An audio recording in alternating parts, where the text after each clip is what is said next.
Hey guys, hope you're all doing well. Now for today's video, I actually wanted to talk about one of the biggest questions surrounding the Lost World Jurassic Park.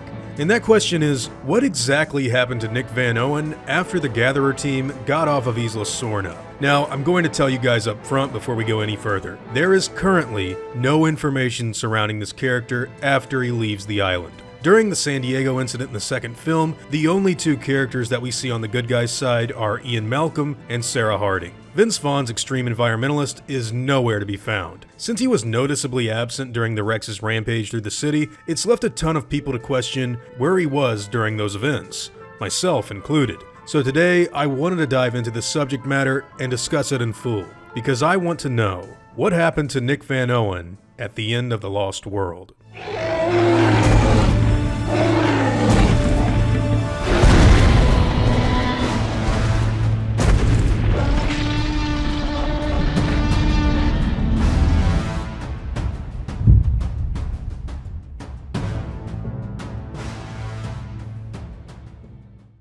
When speculating about the disappearance of Nick Van Owen from the end of the second movie, I think it's important that we set apart two major viewpoints before going any further. The first viewpoint is of the in-canon film universe that these movies take place. This would be looking at the character's absence from a story perspective. The second viewpoint would be from a real-world point of view, which is basically any outside factors that had to be accounted for during production that would have led to Van Owen not being in the final act. I think both are important if we really want to learn the truth, and it also gives us a bit of clarity going forward.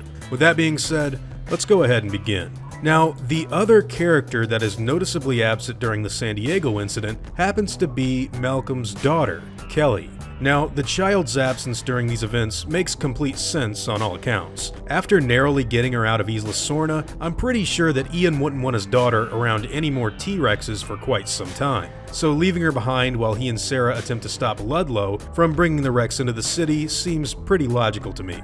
That being said, I don't think it's too far of a stretch to assume that Nick Van Owen was the one that was left behind to keep Kelly company while Ian and Sarah do what they think they have to do. Unless Ian left Kelly with Karen, who doesn't even have Sega, this seems like a pretty logical assumption to me as well. But even if this is truly what went down, we still don't see any of this stuff take place in the final film, which is what has led many people to say that they feel like the San Diego stuff in the second movie doesn't flow as well as everything else that comes before it. Nevertheless, Nick Van Owen had to have been doing something during these chaotic events, and I think babysitting Kelly seems pretty logical given what available evidence, or lack thereof, that we have to work with.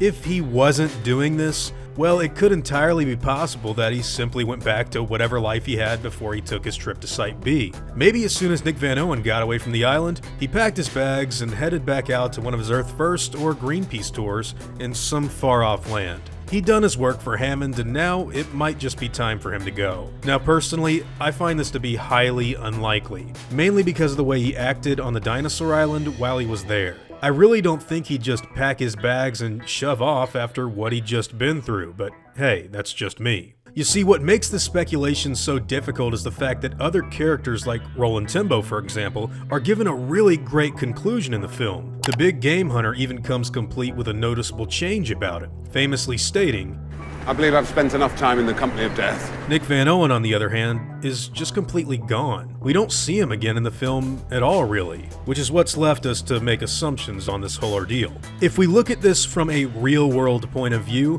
I think the answer may make a little more sense. I don't have any proof to back this up, but I don't think it's really too much of a stretch to assume that maybe Vince Vaughn just simply couldn't make it back to film the new scenes that took place in the city during the end of The Lost World. They did change the third act of the movie in order to take the Rex to the city, so maybe after he filmed all of his island scenes, he thought he was completely done. The actor did in fact have another film come out in 1997 after all, so I think it makes sense that this could very well be a real possibility. Conflicting schedules are a very real thing in Hollywood that affects filmmaking all the time. If one of the actors in the film was unavailable to attend further photography, maybe it's easier to just write him out of the new parts of the story.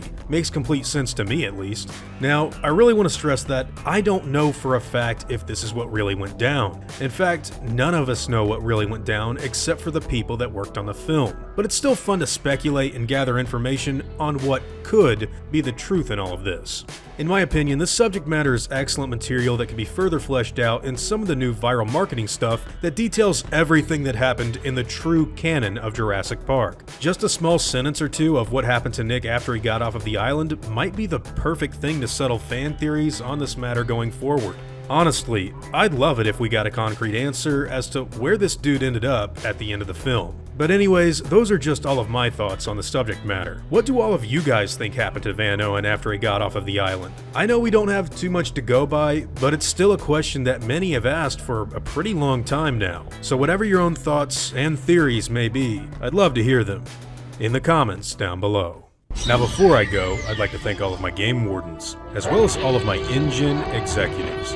I'd also like to thank all of my park workers and InGen hunters as well. Guys, it really means the world to me that you all continue to support what I do, and I seriously am extremely thankful for everything that you guys do to help. Honestly, it means the world.